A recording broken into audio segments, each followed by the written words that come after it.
ఇలా రేవంత్ రెడ్డి గారి నాయకత్వంలో సునీల్ కన్గోల్ గారు మా 10 మంది ఎమ్మెల్యేలని బీఆర్ఎస్ పార్టీ నుంచి కోట్ల రూపాయలు ఇచ్చి కొనుగోలు చేయగలిగిండు.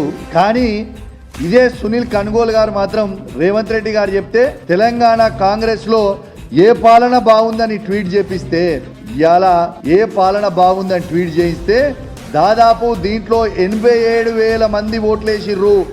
అంటే ఇంకెక్కువనే 87,000. మళ్ళీ నేను లోపలికి వచ్చేటప్పుడు చూస్తే 90,000 అయింది. 87,000 మంది ఓటేస్తే 67% కేసీఆర్ గారి పాలన అద్భుతంగా ఉందని ఇలా స్వయంగా చెప్పింది కూడా మీ అందరు కూడా చూడొచ్చు. కానీ రేవంత్ రెడ్డి గారు ఆదేశాల మేరకి ఇలా తెలంగాణ కాంగ్రెస్ అఫీషియల్ ట్విట్టర్ అకౌంట్లో పోస్ట్ పెట్టిన సునీల్ కన్గోల్కి ఇలా ప్రజలు గిప్ప గిప్ప గిప్ప గిప్ప గుద్దుతే దిమ్మ తిరిగిపోయి కింద పడిపోయే పరిస్థితికి వచ్చింది వాళ్ళ ఆన్సర్. ఇది బాబు ప్రజలంటే ఏమనుకుంటావు, తమాషా అనుకుంటున్నావా? నీ ఇష్టం ఉన్నట్టు అబద్ధాలు చెప్తుంటే, నీ ఇష్టం ఉన్నట్టు చేస్తుంటే ఇలా ప్రజలేం చూస్తలేరు అనుకుంటున్నావా? ఇది కూడా ఆర్టీవీ వాళ్ళు పెట్టిండ్రు. ఆర్టీవీ వాళ్ళు కూడా పెట్టిన దాంట్లో ఏమొచ్చిందో చూడండి.